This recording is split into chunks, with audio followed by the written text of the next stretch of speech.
किस राज्य में 2025-26 में किस राज्य में मखाना बोर्ड की स्थापना की जाएगी? तो मखाना बोर्ड की स्थापना की जाएगी बिहार राज्य में। मखाना बोर्ड का गठन बिहार को न केवल राष्ट्रीय बल्कि अंतर्राष्ट्रीय स्तर पर भी मखाना उत्पादन के क्षेत्र में पहचान दिलाने में मददगार साबित होगा। मखाना बोर्ड मखाना उत्पादकों को तकनीकी मार्गदर्शन, शिक्षण और मार्केटिंग सहायता देगा। साथ ही यह सुनिश्चित करेगा कि किसानों को सरकारी योजनाओं का पूरा लाभ मिल सके। मखाना बोर्ड का बिहार में मखाना उत्पादन का गढ़ है। मखाना उत्पादन में देश का प्रमुख राज्य है, जो कुल उत्पादन का लगभग 90% योगदान करता है।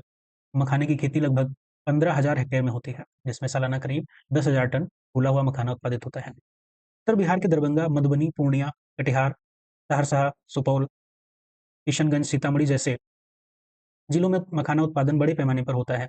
बिहार में मखाना उत्पादन लगभग 5 लाख परिवारों की आजीविका का मुख्य स्रोत है। इसी कारण बिहार में मखाना बोर्ड की स्थापना की जा रही है।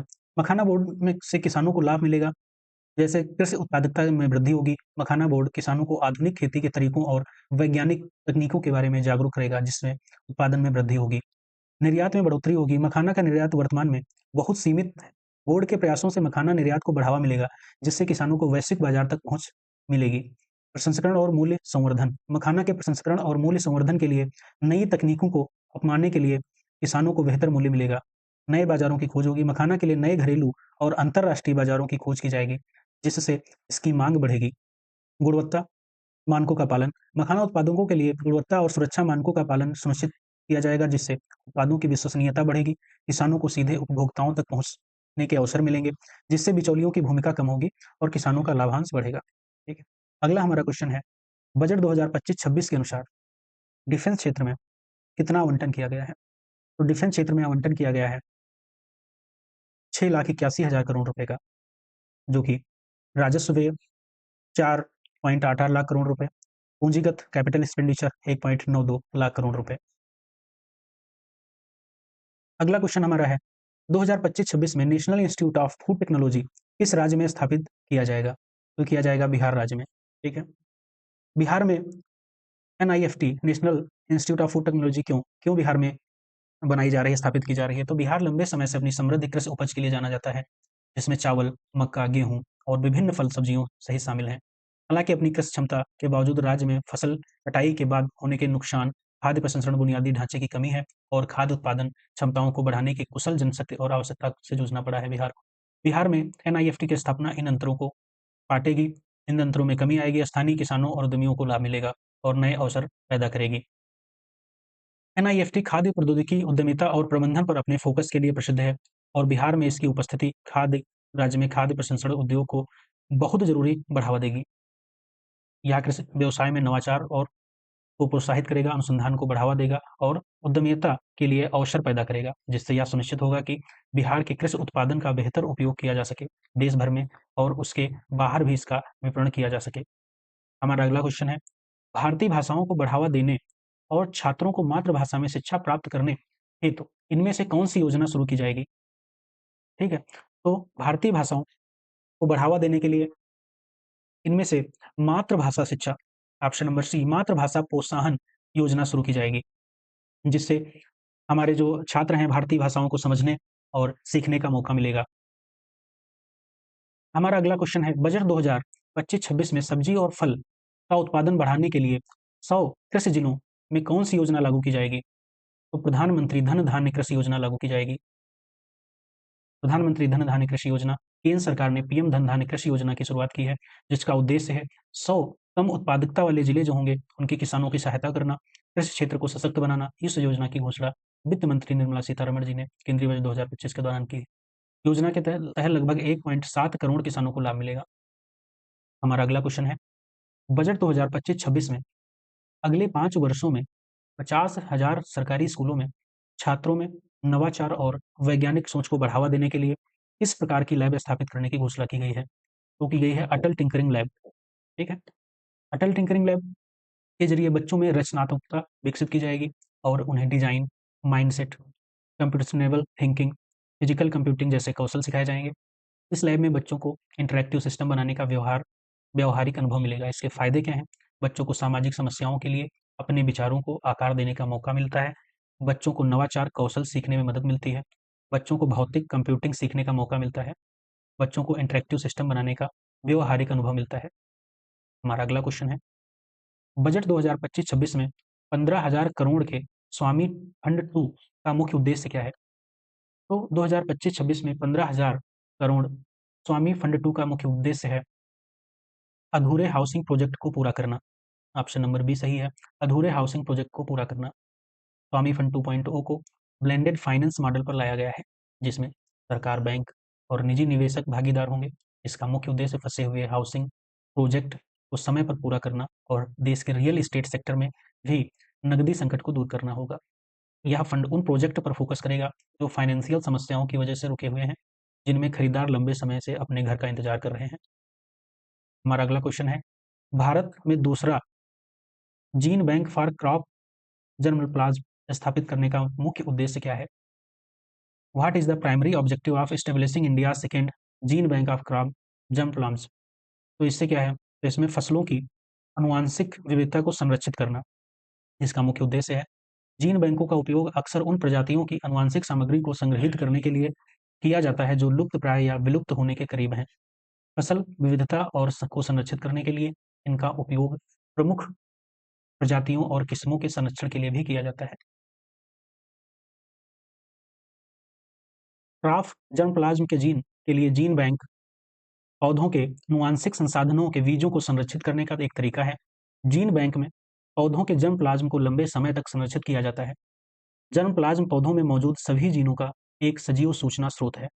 जीन बैंक के फायदे क्या हैं? तो जीन बैंक में मौजूद जर्मप्लाज्म से नई किस्में विकसित की जा सकती हैं। जीन बैंक से जलवायु परिवर्तन जैसी आपात स्थितियों से निपटने के लिए फसलों को तैयार किया जा सकता है। जीन बैंक से किसानों को ऐसी किस्में मिलती हैं जो उनकी परिस्थितियों में अच्छी तरह पनपती हैं। जीन बैंक से पौधों के प्रजनक अपनी जरूरत के मुताबिक खास गुणों को खोज कर सकते हैं। भारत में राष्ट्रीय जीन बैंक पादप आनुवांशिक संसाधनों के प्रबंधन का काम करता है। जीन बैंक में बीजों के रूप में जर्मप्लाज्म को संरक्षित किया जाता है। हमारा अगला क्वेश्चन है, बजट 2025-26 में सरकार ने किसान क्रेडिट कार्ड के तहत किसानों, मछुआरों और डेयरी किसानों को मिलने वाले शॉर्ट टर्म लोन की अधिकतम सीमा कितनी कर दी है? तो अधिकतम सीमा 5 लाख रुपए कर दी है। ठीक है। हमारा अगला क्वेश्चन है, बजट 2025-26 में ज्ञान भारतम मिशन का मुख्य उद्देश्य क्या है? तो ज्ञान भारतम का मुख्य उद्देश्य जो है, भारत की प्राचीन पांडुलिपियों का डिजिटलीकरण और संरक्षण करना। ज्ञान भारतम मिशन भारत की पांडुलिपि विरासत को संरक्षित करने और उसे डिजिटली उपलब्ध कराने का मिशन है। इसकी शुरुआत साल 2025-26 के केंद्रीय बजट में हुई है। इस मिशन के तहत भारत की पांडुलिपियों का सर्वेक्षण, दस्तावेजीकरण और संरक्षण किया जाएगा। इसके अलावा भारतीय ज्ञान प्रणाली को आधुनिक तकनीक से प्रचारित किया जाएगा। ज्ञान भारतम मिशन के उद्देश्य भारत की पांडुलिपि विरासत को संरक्षित करना, भारत की सांस्कृतिक और ऐतिहासिक विरासत को दुनिया भर में पहचान दिलाना, भारतीय ज्ञान प्रणाली को आधुनिक तकनीक से प्रचारित करना, वेद शास्त्र, आयुर्वेद, योगा, दर्शन, खगोल शास्त्र, ज्योतिष, इतिहास और अन्य पारंपरिक भारतीय ज्ञान को संरक्षित करना, राष्ट्रीय डिजिटल रिपॉजिटरी बनाकर शोधकर्ताओं और आम लोगों के लिए ज्ञान को सुलभ बनाना। हमारा अगला क्वेश्चन है, बजट 2025-26 के अनुसार नई व्यक्तिगत आयकर व्यवस्था में 12 लाख तक की इनकम पर कितने प्रतिशत टैक्स लगाया जाएगा? तो लगाया जाएगा 0%, कोई टैक्स नहीं लगाया जाएगा। इसमें यदि 12 लाख से ऊपर इनकम होती है, तो ये जो हमारी न्यू इनकम टैक्स स्लैब है, इसके हिसाब से टैक्स लगेगा।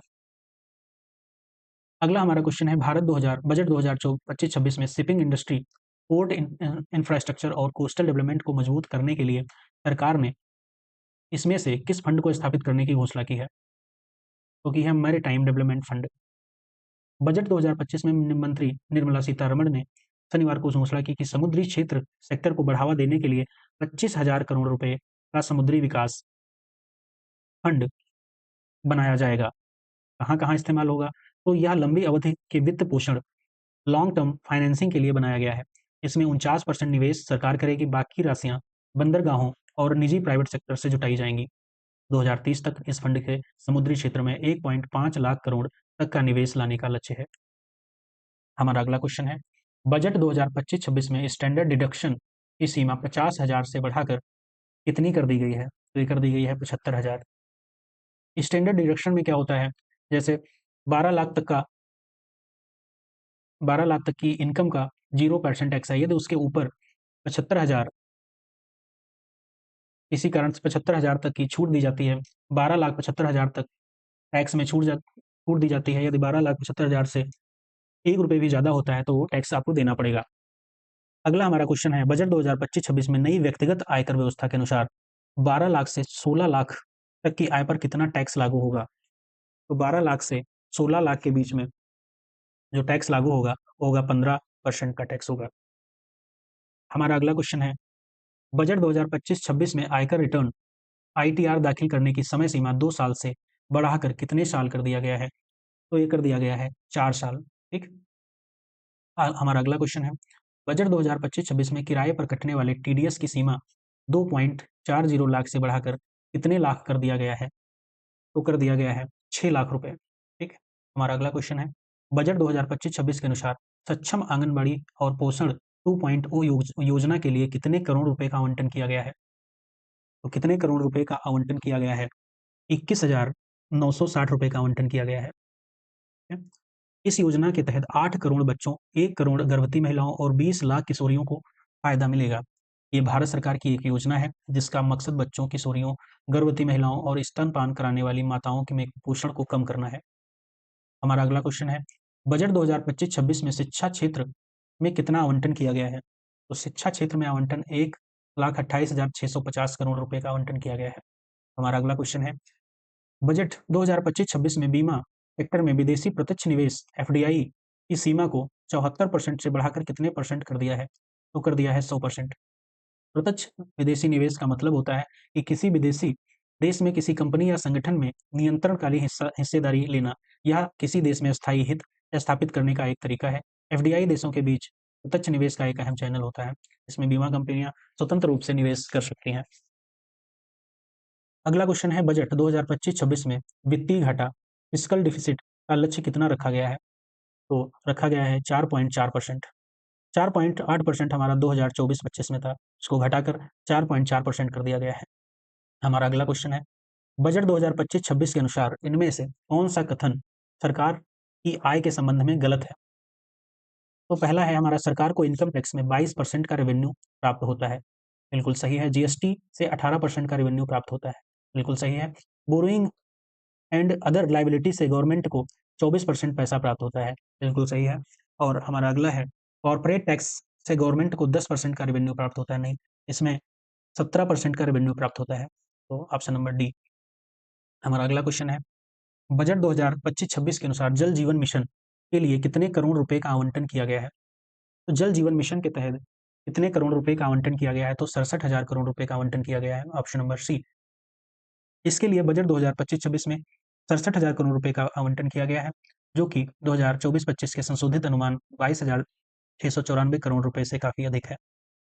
जल जीवन मिशन के तहत अब तक 15.44 करोड़ घरों में नल के पानी से के कनेक्शन उपलब्ध कराए जा चुके हैं। इस मिशन का लक्ष्य ग्रामीण भारत के हर घर जल तक स्वच्छ और पर्याप्त पेयजल पहुँचाना है।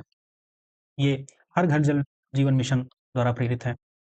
हमारा 2028 तक हर घर को मिलेगा नल जल कनेक्शन। केंद्रीय मंत्री निर्मला सीतारमण ने बजट में भाषण में 2028 तक इस योजना के तहत 100% कवरेज का लक्ष्य तय किया है।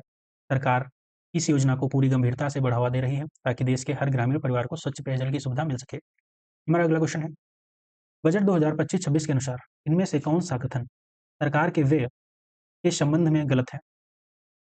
तो पहला है, सरकार का डिफेंस क्षेत्र में 3% पैसा खर्च होता है। तो सरकार का डिफेंस क्षेत्र में 3% नहीं, 8% पैसा खर्च होता है, तो option number A. State share और टैक्सेस एंड ड्यूटीज में सरकार का 22% पैसा खर्च होता है, बिल्कुल सही है। इंटरेस्ट पेमेंट में गवर्नमेंट का 20% पैसा खर्च होता है, सही है। पेंशन पर गवर्नमेंट का 4% पैसा खर्च होता है, बिल्कुल सही है। ठीक है, हमारा अगला क्वेश्चन है, budget is a letter. Budget एक लेख पत्र है, ठीक है। क्या है? बजट एक लेख पत्र है। तो सरकार की मुद्रा बचत नीति, ठीक है, सरकार की बजट मुद्रा नीति ये नहीं है। क्या है? Physical policy of the government, सरकार का राजकोषीय नीति का एक लेख पत्र है, ठीक है। इसका है ऑप्शन नंबर सी सही है, ठीक है। तो बजट एक लेख पत्र किसका है? सरकार की राजकोषीय नीति का, ठीक है। अगला हमारा क्वेश्चन है, इंडियन कॉन्स्टिट्यूशन के किस आर्टिकल के अनुसार एक वर्ष में यूनियन बजट को एनुअल फाइनेंशियल स्टेटमेंट कहा जाता है? तो कहा जाता है आर्टिकल 112 में। ठीक, ऑप्शन नंबर डी सही है। अब हम देखेंगे वन लाइनर के हिसाब से जो हमारे क्वेश्चंस बन सकते हैं वन लाइनर की दृष्टि में। तो मध्यम वर्ग के लिए 13 ऐलान किए गए हैं। तो मध्यम वर्ग के लिए 13 ऐलान किए गए हैं, तो इसमें अब 12 लाख की कमाई पर कोई टैक्स नहीं होगा। नौकरी पेशा लोगों के लिए 72,000 स्टैंडर्ड डिडक्शन के साथ टैक्स लिमिटेड 12,75,000 होगी। बुजुर्गों के लिए टैक्स छूट डबल की गई है। टीडीएस की सीमा 10 लाख रुपए की गई है। 4 साल तक अपडेटेड आरटीआर भर सकेंगे। किराया आमदनी पर टीडीएस की छूट 6 लाख रुपए कर दी गई है। मोबाइल फ़ोन और ई-कार सस्ती होंगी। ईवी और मोबाइल इलेक्ट्रॉनिक व्हीकल और मोबाइल की लिथियम आयन बैटरी सस्ती होगी। ठीक है। एलईडी और एलसीडी भी सस्ती होंगी। कस्टम ड्यूटी घटाकर 2.5% कर दी गई है। देश में अगले हफ्ते नया इनकम टैक्स बिल लाया जाएगा। ठीक है। 1 लाख करोड़ रुपए का अर्बन चैलेंज फंड बनेगा। शहरी क्षेत्र के गरीबों की आय बढ़ाने की योजना आएगी। 1 लाख अधूरे घर पूरे होंगे। 2025 में 40,000 नए मकान हैंडओवर किए जाएंगे। हर घर नल से जल पहुँचाने जल जीवन मिशन कार्यक्रम 2028 तक बढ़ेगा। महिलाओं के लिए 2 ऐलान हैं। एससी, एसटी और एमएसएमई महिला उद्यमियों के लिए विशेष लोन की योजना है। पहली बार उद्यमी बनने वाली महिलाओं को 2 करोड़ का टर्म लोन मिलेगा। ठीक है। ये महिलाओं के लिए है। बुजुर्गों के लिए क्या है? तो बुजुर्गों के लिए 6 ऐलान दिए गए हैं। तो इसमें सीनियर सिटीजन्स के लिए टैक्स की छूट 2 गुनी कर दी गई है, जो कि 50,000 से 1 लाख तक कर दिया गया है। 36 जीवन रक्षक दवाएँ पूरी तरह टैक्स फ्री होंगी। देश भर में 200 डे केयर कैंसर सेंटर बनेंगे। मेडिकल उपकरण और कैंसर की दवाएँ भी सस्ती होंगी। 6 जीवन रक्षक दवाओं पर कस्टम ड्यूटी 5% घटाई। 13 मरीज सहायता कार्यक्रम वे से कस्टम ड्यूटी से बाहर। किसानों के लिए 11 ऐलान किए गए हैं, जिसमें किसान क्रेडिट कार्ड की लिमिट 3 लाख से बढ़ाकर 5 लाख कर दी गई है। देश में पीएम धन धान्य कृषि योजना शुरू होगी, जिसमें 100 जिलों को फायदा होगा। डेयरी और मछली पालन के लिए 5 लाख रुपए तक का लोन ले सकेंगे। समुद्री उत्पाद सस्ते होंगे। कस्टम ड्यूटी 30% के घटकर 5% कर दी गई है। अंडमान निकोबार और गहरे समुद्र से मछली पकड़ने को बढ़ावा मिलेगा। बिहार के किसानों में मदद के लिए मखाना बोर्ड का गठन होगा। मिथिलांचल में पश्चिमी कोसी नहर परियोजना शुरू होगी। 50,000 हेक्टेयर क्षेत्र के किसानों को फायदा होगा। दालों में आत्मनिर्भरता हासिल करने के लिए 6 साल का मिशन है। Post payment bank payment service ग्रामीण योजनाओं में बढ़ाई जाएंगी। कपास उत्पादन के लिए 5 साल की कार्य योजना। प्रोडक्शन मार्केटिंग पर फोकस। असम के नाम रूप में नया यूरिया प्लांट लगेगा। पटना में आईआईटी में हॉस्टल सुविधाएं बढ़ाई जाएंगी। मेक इन इंडिया में मेक फॉरवर्ड को बढ़ावा देंगे। स्किल बढ़ाने के लिए 5 राष्ट्रीय स्तर के सेंटर बनाए जाएंगे। सभी सरकारी माध्यमिक विद्यालयों और प्राथमिक स्वास्थ्य केंद्रों को बैंड कनेक्टिविटी दी जाएगी। युवाओं के लिए 11 ऐलान किए गए हैं, जिसमें स्टार्टअप 10,000 करोड़ रुपए का फंड बनेगा। 500 करोड़ रुपए से 3 AI artificial intelligence excellence centre बनेंगे।